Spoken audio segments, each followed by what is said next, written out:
Ang Ninuno. Ang kwentong ito ay hango sa totoong buhay. Mula ito sa isa nating kabayan na itago na lang natin sa pangalang Banoy. Taong 1964. Borongan, Eastern Samar.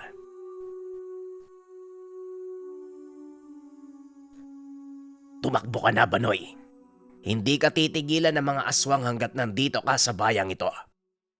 Napatay mo ang supremo nila. Siguradong hindi sila susuko sa pagpatay sa'yo. Ang mabuti pa, pumunta ka muna sa bayan ng kaibigan ko. Hanapin mo si Tales. Sabihin mong kaibigan kita.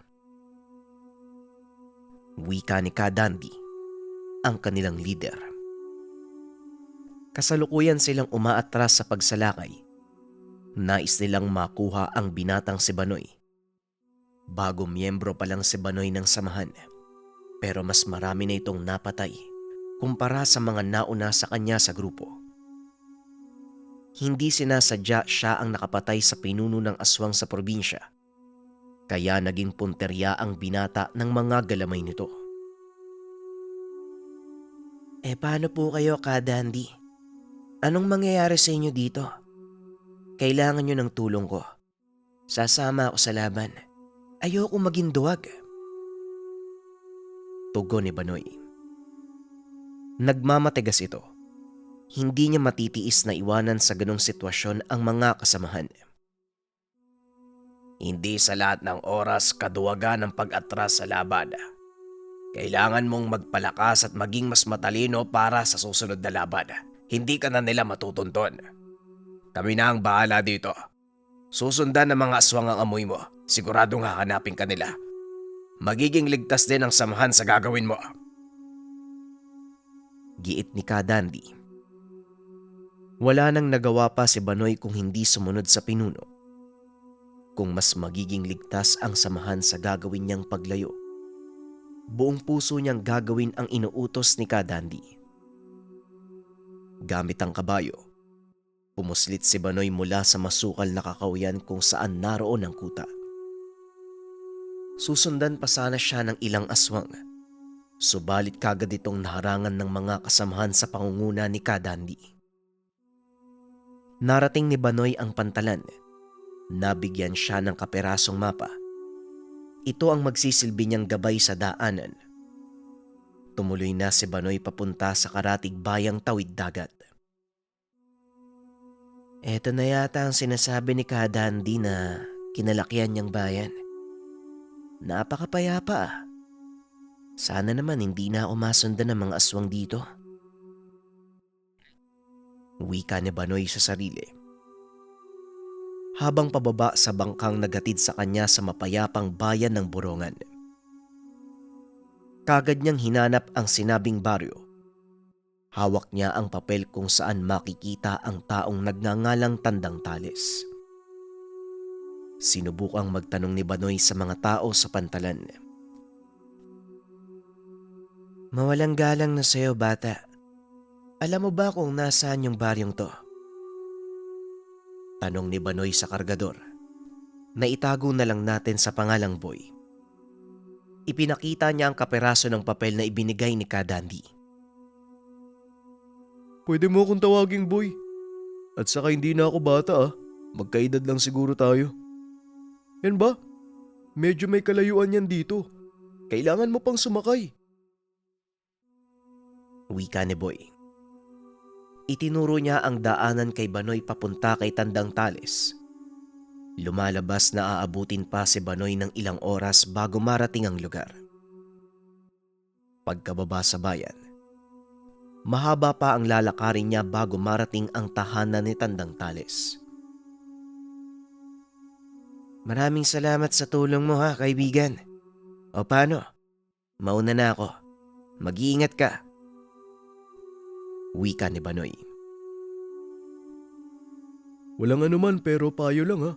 Umiwas ka sa mga taong gusto kang lapitan. O hindi kaya kapag inalo ka ng kung anong bagay. Umiwas ka. Dayo ka dito. Mainit ka sa mata ng mga residente. Kagad namang sinundan ni Banoy ang itinurong daan ni Boy. Ilang sandali pa ang lumipas.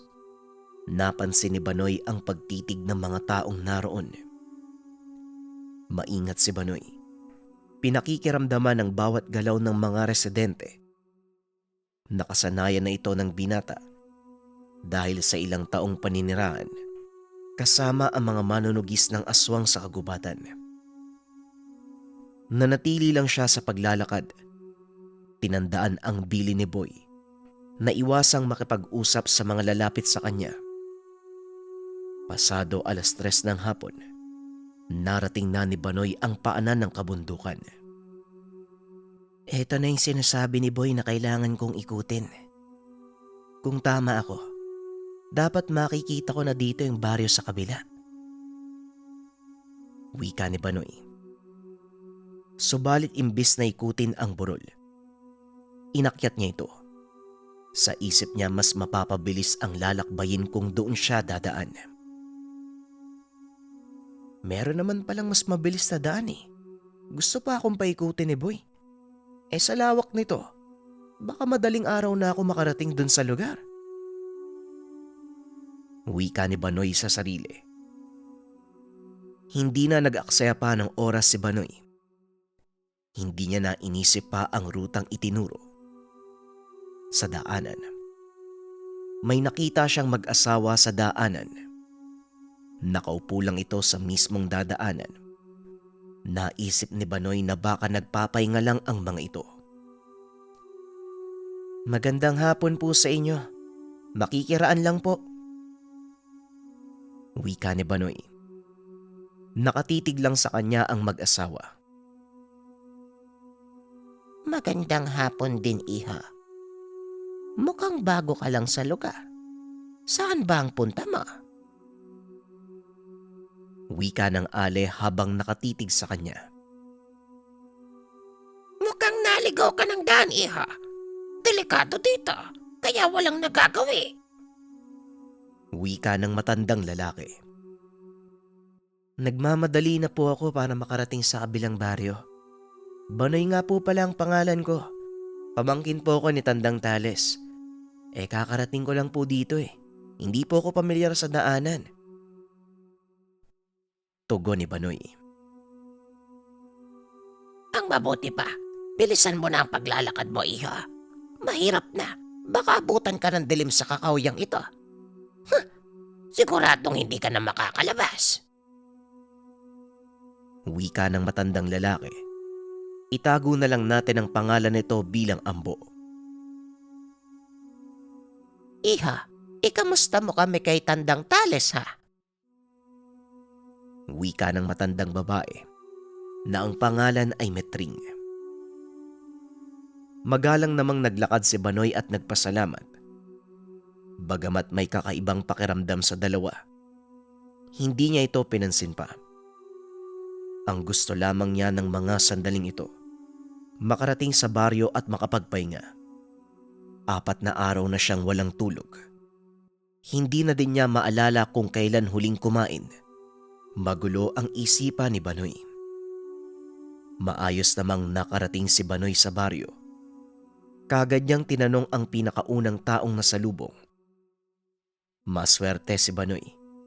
Nakausap niya si Milagros, anak mismo ni Tandang Tales. Kagad niya itong dinala sa tahanan. Tay, may naghahanap po sa inyo. Banoy ho yung pangalan. Andyan po sa bakuran. Wika ni Milagros. Napuntahan mo na ba si Aling Cora? Nasa na ba yung naipangako niyang manok? Bayad yun sa ginawang pinsala ng aso niya sa taniman natin eh. Ang mabuti pa, kuhain mo na nang mailuto na natin. Wika ni Tandang Tales habang sinisilip si Banoy sa bakuran. Magandang hapon po. Kayo po ba si Tandang Tales? Banoy nga po pala ang pangalan ko. Wika ni Banoy. Gabi na iho, hindi hapon. Ano ba ang kailangan mo? Bakit ka napadpad ng alanganing oras? Wika ni Tandang Tales. Pasensya na po sa abala. Pinapunta po ako dito ni Ka Dandy eh. Ang sabi niya, hanapin ko po kayo. Alam niyo daw po ang gagawin eh. Medyo magulo na po dun sa pinanggalingan ko eh. Wika ni Banoy. Bagyang nanlaki mga mata ng matanda at napakamot sa ulo. Ay nako, anong kaguluhan na naman ba ang pinasok ni Dande? Kinakabahan ako ha. Ang mabuti pa, pumasok ka na muna sa loob. Doon natin pag-usapan ang detalye. Ano nga uli ang pangalan mo, iho? Tanong ng matanda. Banoy po, maraming salamat po sa pagtanggap. Tumuloy na ang binata sa loob ng tahanan at naupo sa kawayan. Maya-maya pa, dumating na si Milagros dala ang manok na ipinakuha ng ama sa kapitbahay. Anak, si Banoy pala. Kaibigan ni Tio Dande mo. Dito muna siya sa atin tutuloy pansamantala. Ang mabuti pa, ipag-init mo muna kami ng tubig nang mainitan ng sikmura habang nag-uusap. Wika ni Tandang Tales. Hindi nga naglaon. Seryosong nag-usap ang dalawa. Totoong kamag-anak pala ni Ka Dandy si Tandang Tales. Dati itong taga-suporta ng mga manunugis ng aswang. Dahan-dahang pinaliwanag ni Banoy ang mga pangyayari, pati na rin ang dahilan kung bakit siya naroon sa lugar. Hindi ko din po alam kung bakit ako pinapunta ni Ka Dandy. Sinusunod ko lang po yung utos niya. Marunong po ako sa pagsasaka o hindi kaya sa mga gawaing kailangan ng lakas. Maasahan niyo po ako. Kapalit ng paninirahan ko dito. Wika ni Banoy. Ayaw niyang maging pabigat sa tahanan ng matanda. Ganun ba? Mukhang maaasahan kita sa taniman. Huwag kang mag-alala. May trabaho ako para sa'yo. Tugon ni Tandang Tales. Maya-maya pa dumating si Milagros dala ang kape. Sandali itong sumulyap kay Banoy, pero nakatuon lang ang atensyon ng binata sa sinasabi ni Tandang Tales. Ipinaayos naman ng matanda kay Milagros ang bakanting kwarto sa tahanan upang magamit ni Banoy. Malawak naman ang tahanan ni Tandang Tales at meron pang bakanting kwarto na ginawang tambakan. Habang nandito ka sa lugar, magpakilala ka na lang bilang pamangkin ko. Tapos itong si Milagros, pinsan mo. Hanggat maaari, walang dapat makaalam sa pinagmulan mo at kung sino ka talaga. Kailangan nating maitago ang pagkakakilanlan mo. Kung sakaling makarating sa bayang ito ang mga tumutugi sa'yo. Ang mabuti pa, magpahinga ka na muna. Bukas ililibot ka ni Milagros sa baryo para maging pamilyar ka sa lugar. Banoy, ayoko ng gulo dito sa baryo namin ha. Walang karahasan. Tahimik ang mga tao. Ayaw nila sa gulo kaya igalang mo din. Nagkakaintindihan ba tayo? Wika ni Tandang Tales. Wala nang ibang nasabi si Banoy. Sumang-ayon lang ito sa sinabi ng matanda. Pagkatapos sumunod na kay Milagros para makapagpahinga. Sa layo ng nilakad at mga naganap sa pinanggalingang lugar, kagad nakatulog si Banoy. Madaling araw ay napabangon siya. Binangungot ito. Nahanap na ng mga aswang ang pinagtataguan.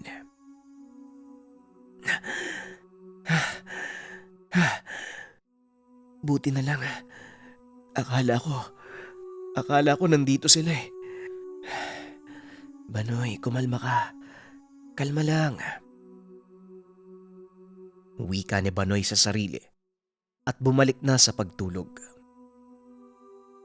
Pagsapit ng umaga, amoy na sa buong kabayan ang masarap na kape at ang pritong tuyo.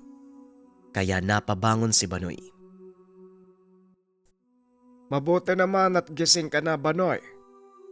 Halika, saluwan mo ako dito sa agahan natin. Milagros, halika na rin at baka lumamig pa ang pagkain. Wika ni Tandang Tales. Binigyan ni Milagros ng kape ang binata bago naupo sa mesa. Ang sarap po talaga ng kape nyo dito, no?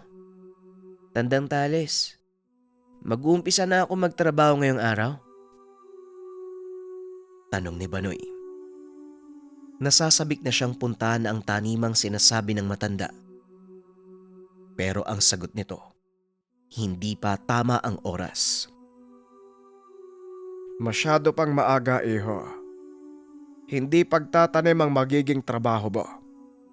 Ikaw ang magsisilbing bantay sa taniman sa araw ng anihan. Hindi may iwasan na dadaanan tayo ng mga tulisan tuwing sasapit ang araw ng anihan. Sinasalanta nila ang baryo kapag hindi sila natutuwa sa nakukuhang ani. Ang trabaho mo, itaboy silang lahat sa taniman. Wika ni Tandang Tales. Napatitig si Banoy sa matanda. Ang buong akala niya sobrang payapa na ng baryong iyon. Napangiti na lang si Banoy. Wala pong problema. Sabihin niyo lang po kapag oras na, nang makapaghanda din ako. Ilang tulisan po ba ang pinag-uusapan natin? Tanong ni Banoy. Kalmado namang sumagot ang matanda na 5. Dahil sa narinig na gulat ang binata. 5 lang ang bilang, pero hirap ang buong baryo. Napaisip si Banoy kung anong uri ng mga sandata ang dala ng mga tulisan at bakit takot sa 5 tao ang buong baryo. 5 lang po. Ano po bang klaseng armas ang dala nila? Tanong ni Banoy. Mga pangil, kakaibang bilis at kulam. Mga aswang ang tulisang makakarap mo, Banoy, at meron silang lahing mangkukulam.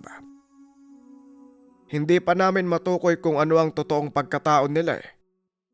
Pero 5 taon na mula nung una silang manalasa sa baryo.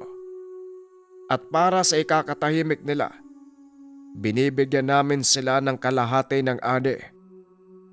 Sa oras na pumalya kami, gabi-gabi nilang ginagambala ang baryo.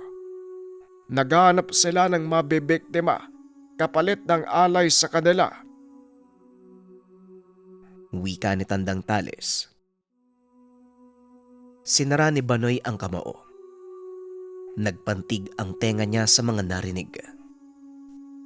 Sa lalong madaling panahon, nais niyang masupil kagad ang mga gahamang aswang na naghahasik ng takot sa maliit na baryo.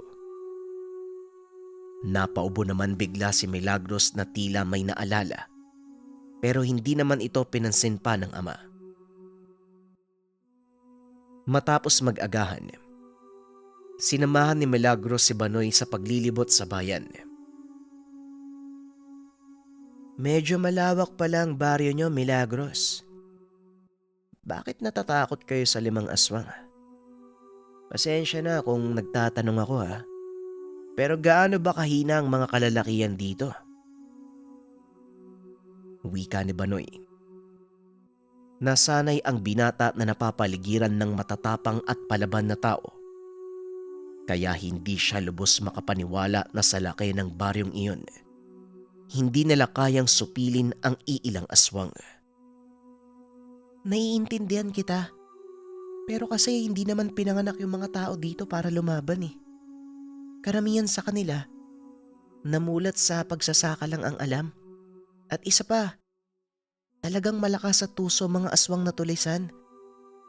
Inuuna nilang punteriya ng mga mahihina eh. Hindi doon nagtatapos ang kalupitan nila. Pati na din yung mga magsasakang hindi nagbibigay. Talagang merong kinilalagyan eh. Pagpapaliwanag ni Milagros. Nagpatuloy lang sa paglalakad ang dalawa hanggang sa maabot ang lugar kung saan tanaw ang malawak na bukid. Nakaharap ito sa burol na dinaanan ni Banoy nung bagong dating pa lang sa baryo. Nakikita mo ba yung burol na yan? Diyan galing yung mga aswang tuwing sasalakay sa magsasaka. Natatakpan ng burol ang liwanag kada alas 5 ng hapon eh.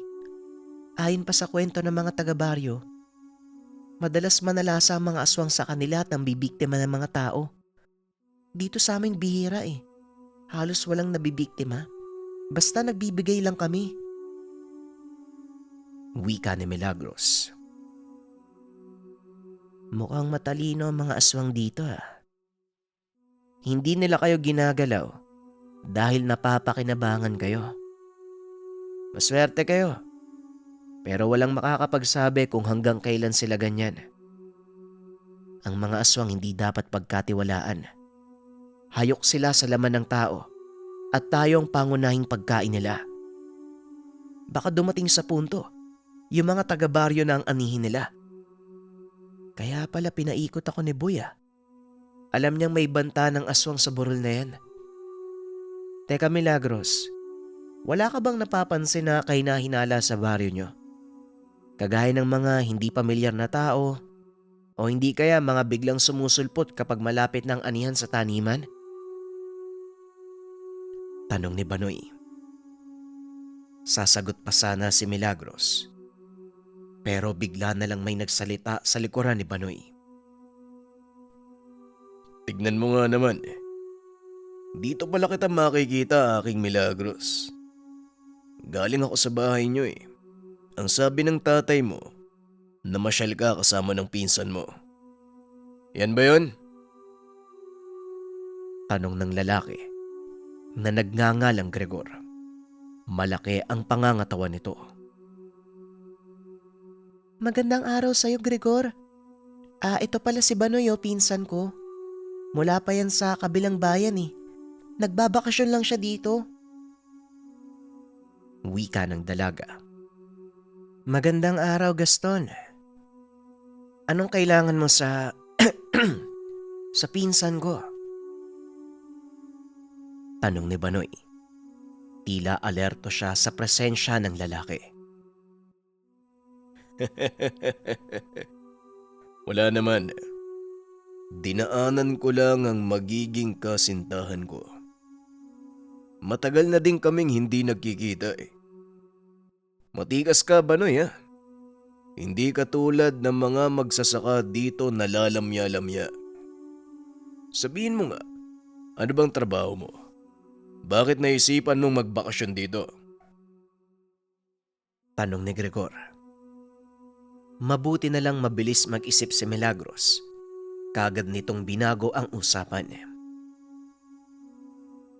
Ang mabuti pa siguro, magkape na lang muna tayo sa bahay. Banoy, tara na? Wika ni Milagros. Natuwa naman si Gregor sa narinig. Gusto niyang pinagsisilbihan siya ni Milagros. Pumunta ang tatlo sa tahanan ni Tandang Tales. Nadatna ng matanda na abala sa mga alagang gulay sa bakuran. Magandang araw po ulit, Tandang Tales. Inimbitahan po ako ni Milagros para magkape. Nakakaya naman pong tumanggi. Wika ni Gregor. Milagros, dito muna ako sa labas Mag-iikot pa ako sa baryo eh. Gregor, maiwan ko na muna kayo. Wika ni Banoy upang makaiwas sa lalaki. Kakaiba ang pakiramdam ni Banoy kay Gregor. Tila pamilyar ang presensya nito sa kanya. Uhaw ito sa dugo at kagustuhang pumatay. Kagad inalis ni Banoy ang tingin kay Gregor. Mabilis nag-init ang dugo ni Banoy. Nag-iingat siyang makagawa ng gulo sa baryong iyon, alinsunod sa bilin ni Tandang Tales. Naisipan naman ni Banoy ang umikot muna sa tahanan. Nais niyang mapakinggan ang pag-uusap ng dalawa sa loob para na din masiyasat ang pagkatao ni Gregor. Kilala ko ang karakas na mga katulad mo. Malabong magkamali ako eh. Aswang ka, Gregor. Tignan natin kung makakatagal ka sa bahay nila Milagros. Wika ni Banoy sa sarili. Marahan siyang pumasok sa kusina gamit ang pintuan sa likuran ng bahay. Naglagay ng luya at bawang sa maliit na kaldero at binuhusan ng suka. Pagkatapos, pinakulo ito at hinayaang malanghap ng mga nasa loob ng tahanan ang singaw. Matapos nun, lumabas at isinarado ang pintuan sa kusina. Tahimik siyang nanatili sa likod ng bahay at pinakiramdaman ang reaksyon ni Gregor. Maya-maya pa, nakarinig na siya ng pag-ubo sa loob ng bahay. Narinig niya na nagmamadaling nagpaalam si Gregor kay Tandang Tales. Patuloy lang ito sa pag-ubo palabas ng bakuran nila Milagros. Tawang-tawa naman si Banoy habang pinagmamasdan si Gregor na papalayo sa tahanan.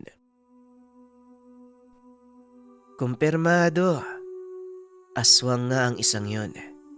Mukhang alam ko na kung paano nila nalalaman ang mga kaganapan. Pati na rin ang pagkakakilanlan ng mga tao. May nagmamanman mula sa loob. Wika ni Banoy. Marahan itong naglakad papasok ng bahay. O Banoy, andiyan ka pala? Akala ko maglilibot ka sa baryo. Tanong ni Milagros. Sana. Pero naisipan ko na lang na antayin kang matapos sa bisita mo. Bakit pala ang bilis namang umalis ng manliligaw mo, Milagros? Tanong ni Banoy habang pinipigilang matawa sa nangyari. Baka nadudumi kaya nagmamadaling umalis. Pero mas mabuti nga yun eh. Hindi maganda ang pakiramdam ko kapag nandyan yung lalaking yon. Napakayabang, arogante. Wika ni Tandang Tales. Muling niyaya ni Milagros si Banoy para ipagpatuloy ang paglilibot. Makalipas ang 2 araw. Banoy, ang mabuti pa. Pumunta muna tayo sandali sa taniman. Ipapakita ko sa iyo ang madalas daanan ng mga aswang. Baka sakaling makatulong sa paghahanda mo sa paparating na anihan. Wika ni Tandang Tales. Ayos po yan, Mang Tales. Halina po kayo nang matignan ko yung lugar ng mas maaga. Wika ni Banoy. Milagros, maganda ka nang makakain ha. Tanghali na kami makakabalik. Wika ni Tandang Tales. May kalayuan din pala itong pana ng burol mula sa taniman. Kung sa malayo po kasi titignan, mukhang magkakatabi lang sila. Wika ni Banoy. Dito namin madalas nakikita ang mga aswang. Hindi namin sigurado kung sa taas ng burol sila mismo nakatira. O hindi kaya naman, daanan lang nila ito para makapagtago. Ganun pa man, ilan sa mga kabaryo ko nakita namin kinakaladkad ng mga salot na aswang. Papunta sila mismo dyan sa burol. Wika ni Tandang Tales. Papasok na sana sa bukana ng burol si Banoy. Pero nang kapain niya ang sariling patalim at ang mutya ng pangil ng buhaya, napagtanto niya na naiwan niya ito sa higaan. Tandang Tales, may nakalimutan lang ako. Kung pwede po sana, dito lang po muna kayo. Babalik din po ako kagad. Wika ni Banoy sa matanda. Nanooy kausap ang ilang magsasaka sa taniman. Mabilis na kumilos si Banoy. Tinakbo niya ang kahabaan ng pilapil para marating kagad ang taniman ng matanda. Pero sa bakuran pa lang, nadidinig niya ang iyak ni Milagros. Aba, iho. Di ba ikaw yung pamangkin ni Tales? Mabuti naman dumating ka. Kanina, narinig kong nagtatalo si Milagros at yung manliligaw niya. Biglang natahimik eh. Mabuti papakitignan mo naman sa loob. Wika ni Aling Cora. Chismosang kapitbahay ni Tandang Tales. Kagad namang pumasok ng bakuran si Banoy. Malakas ang hinala niya na may masamang pakay si Gregor. Nang buksan ang pintuan, nakita niyang nanghihina si Milagros at halos mawalan ng malay. Hanggang sa nakita niya ang aswang. Lalapitan na ito ang hubot-hubad na katawan ng dalaga. Mabuti na lang umabot si Banoy. Huwag kang makikialam dito kung ayaw mong maunang mamatay. Sobra na ang paghihirap ko sa babaeng to. Hindi ko na kayang magtiis. Dumating ka pa. Alam kong meron kang tinatago. Wika ni Gregor sa anyong aswang. Sinugod ni Gregor si Banoy. Mabilis namang nakaiwas ang binata. Pumunta sa kwarto para kunin ang patalim at mutya. Nagawang sirain ni Gregor ang dingding ng kwarto. Handa na sana siyang sakmalin. Aba, balak mo pang magtago dyan.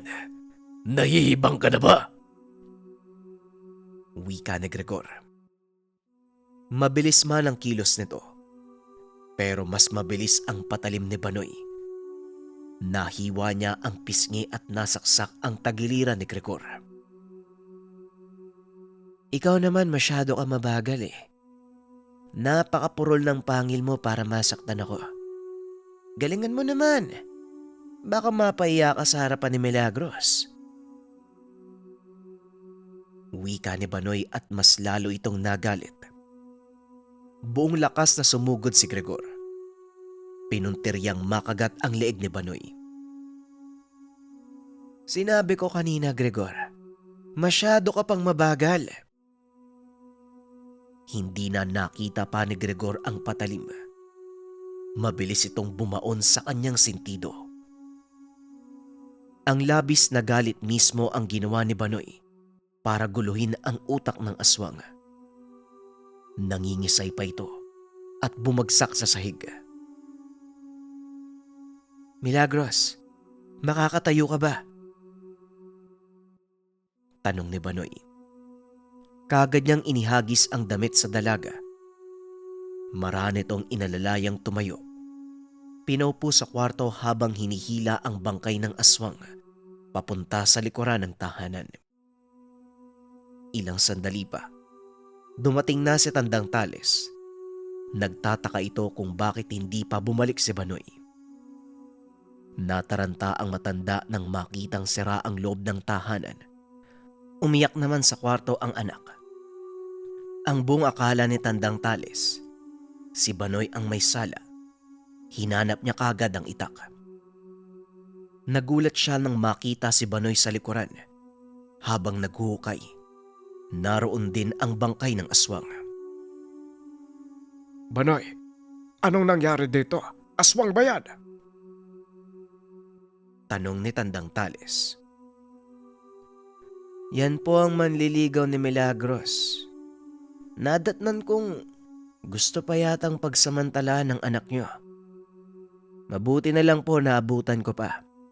Kaso lumaban po si Gregor, kaya hindi ko na napigilan ang sarili ko. Ang mabuti pa ho, pakitignan na lang si Milagros.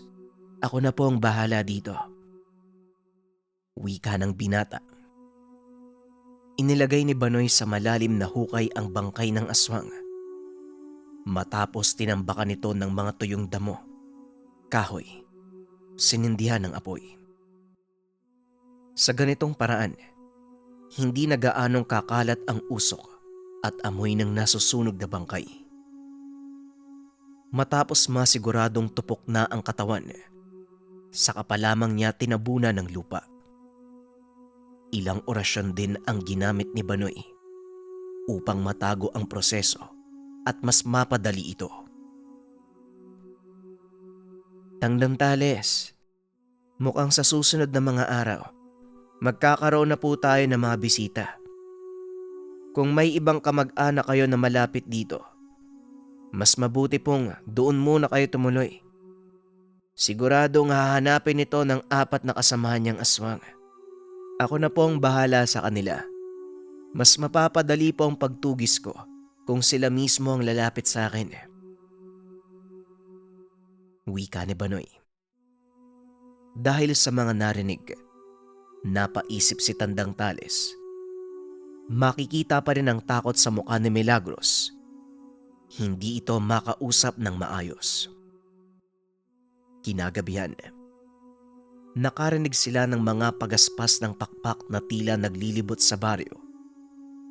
Bandang 11:00 ng gabi, nang may dumaan na malakas na bugso ng hangin. Mukhang aligagana ang mga aswang, Mantales. Kanina pa sila hindi matahimik eh. Bukas, ipapakita ko sa inyo ang anyong tao na mga tinatawag niyong tulisan. Wika ni Banoy. Naghanda na ang binata. Pinakain niya ng buhay na salita ang mutya ng pangil ng buhay. Kinargahan ng orasyon ang kalis na gawa sa pilak. Alam niyang sa susunod na paglubog ng araw, mangyayari na ang kaganapan. Banoy, anong mangyayari sa atin? Paano kapag nalaman nilang ikaw yung pumatay kay Gregor? Umalis na lang tayo dito sa baryo. Lumayo na lang tayo. Mas maganda yun kaysa labanan mong mag-isa yung aswang. Siguradong masasaktan ka lang. Wika ni Milagros. Nag-aalala ito para sa masamang sasapitin ni Banoy. Pero mariing tumutulang binata. Ayon sa kanya, takot na siyang tumakas at magtago. Napilitang iwan ni Banoy ang mga kasamahan para makaligtas. Pero sa pagkakataong iyon, hindi niya naiiwanan ang baryo para sa pansariling kapakanan. Pagsapit ng umaga, nagising si Banoy sa mga boses na nasa labas. Pamilyar sa kanya ang tinig ng matandang lalaki. Magandang umaga sa'yo, Tandang Tales. Matagal na tayong hindi nakikita. Kumusta naman ang bukirin at kabuhayan niyo? Tanong ng lalaki na si Mang Ambo, asawa ng nakasalubong ni Banoy sa burol. Magandang araw naman sa'yo, Ambo. Napasyal yata kayo ng pamilya mo. Ano bang sadya niyo sa akin? Tanong ni Tandang Tales. Hindi na kami magpapaligoy-ligoy pa, Tales. Alam naming nagawi dito ang bunso naming anak na si Gregor. Ilang araw na siyang hindi nakakauwi sa bahay. Baka naman may kinalaman kayo sa pagkawala niya. Wika ni Aling Metring. Masama ang titig nito sa matanda. Nakita ko nung isang araw dyan si Gregor. Bumisita kila Tales. Nagtalo pa sila ni Milagros. Mabuti na lang dumating yung pamangkin ni Tales. Pagkatapos na, hindi ko na napansin kung saan pumunta. Sabat ni Aling Cora. Natawa si Banoy. Nasa loob ito ng tahanan at nakikinig. Naisip niyang pinabilis lang ni Aling Cora ang pagkulo ng dugo ng mga aswang. Ang mabuti pa umalis na kayo. Wala akong nalalaman sa mga sinasabi ni Cora. Wala dito ang anak niyo. Wika ni Tandang Tales. Ganun ba? Magkikita tayo muli, Tales. Hindi kita mapapatawad. Sa oras na malaman kong may kinalaman ka sa pagkawala ng bunso kong anak. Wika ni Aling Metring. Napansin pa ni Mang Tales. Nanlilisik at namumula ang mga mata nito. Habang naglalakad papalayo ang mag-asawa kasama ang isa pang anak. Hindi mo alam ang ginawa mo, Cora. Sana, kung wala kang magandang sasabihin, itiko mo ang bibig mo. Ipagdasal mo na hindi ka madamay sa galit ng mga aswang. Wika ni Tandang Tales. Matapos ay naglakad na ito papasok ng bahay. Ngayon, kilala nyo na ang mga aswang na matagal nang nananakot sa baryo nyo. Kaso kulang sila ng isa. Nasaan kaya yung pang-apat na aswang? Wika ni Banoy. Pinaghanda na ni Banoy ang mag-ama. Doon muna sila mananatili sa pinsan ni Tandang Tales na hindi naman kalayuan sa lugar. Doon muna sila magpapalipas ng gabi habang naiwan namang mag-isa sa tahanan si Banoy. Naghihintay lang sa pagsapit ng dilim at pagdalaw ng mga nilalang. 10:00 nang makarinig si Banoy ng mga pag-alulong sa direksyon ng burol. Ilang minuto lang ang nakalipas. Nasa bakuran na ng tahanan ang mga yabag. Ramdam ni Banoy ang 2 aswang na nasa itaas ng bubungan. Natitiyak kong kayo ang may sala, Tales. Buhay ang kinuha nyo. Buhay din ang sisingilin namin. Wika ni Aling Metring. Nagulat ang matanda. Naroon na at nakaabang si Banoy sa kanya. Mula sa dibdib, tumagos sa katawan ni Metring ang matulis na kawayan.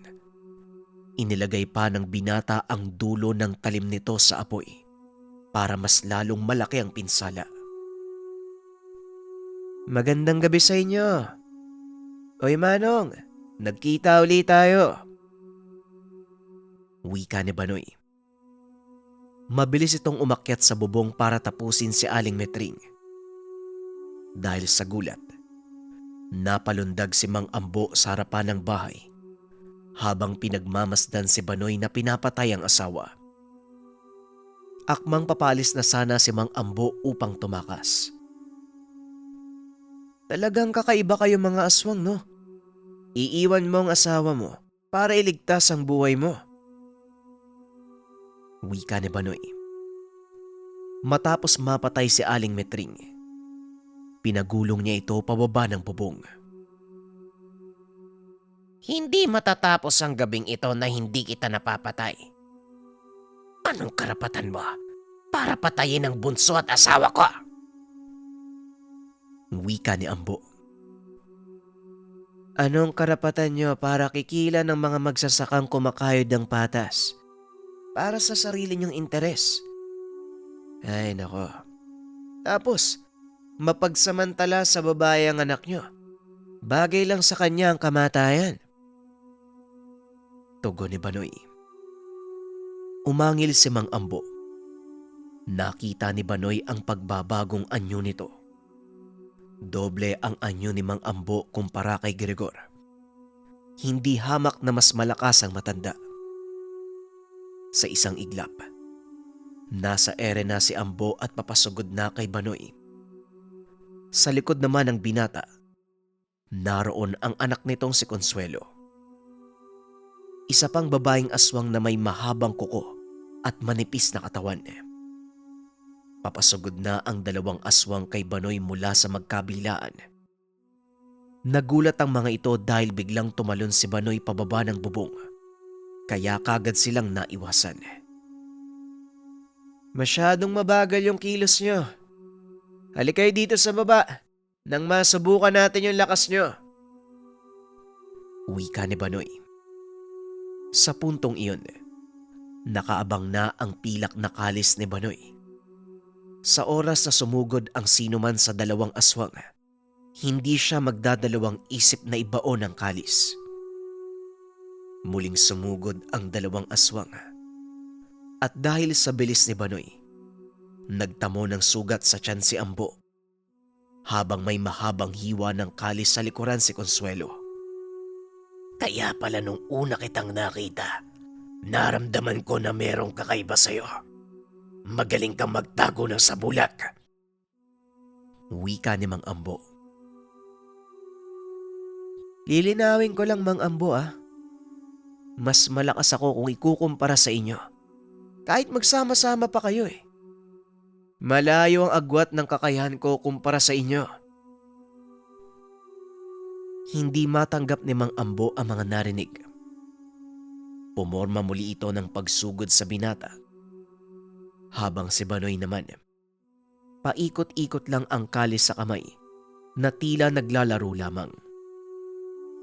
Susugod na sana si Banoy para tapusin na ang laban. Balak niya nang patayin ang mag-amang aswang. Hanggang sa mula sa himpapawid, Malakas na lumapag sa harapan ni Banoy ang isa pang aswang. Sa sobrang gulat ay napailag si Banoy. Tay, ate, sapat na po yung nakita ko. Tama na po yan. Tanggapin niyo na po na wala kayong laban sa lalaking to. Iba po ang antas ng lakas niya. Meron po siyang karanasan sa pakikipaglaban. Kung hindi ako papagitna, siguradong mamamatay po kayo.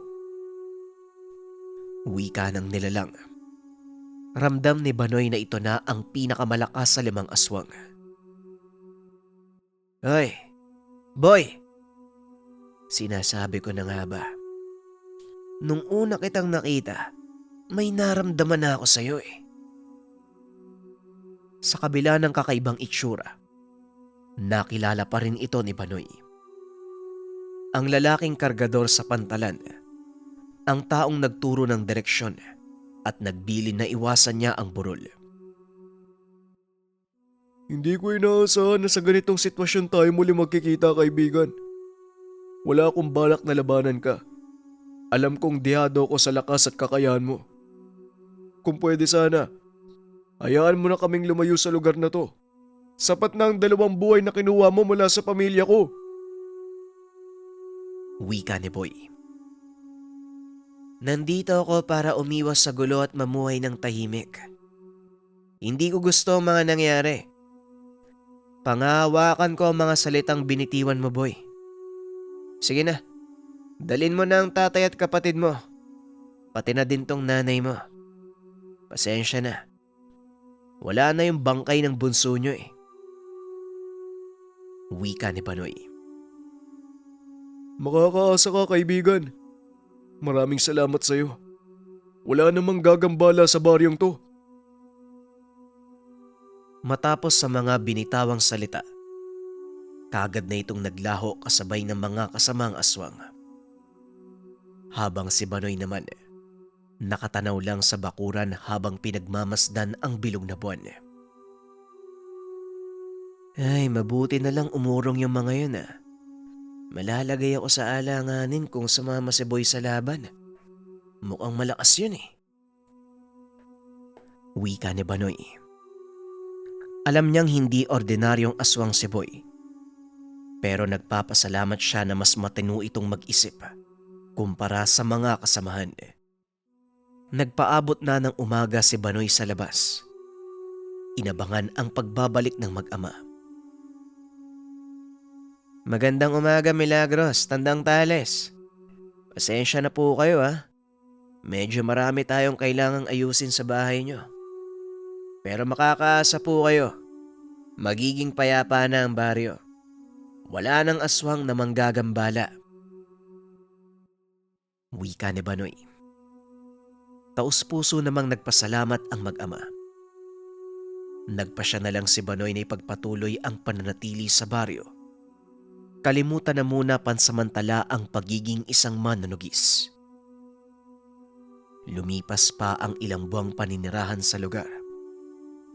Nakatanggap ng mensahe mula kay Kadandi.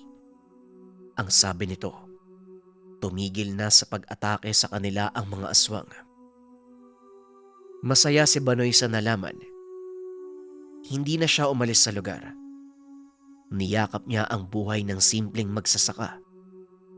Kasama si Tandang Tales at ang nobyang si Milagros.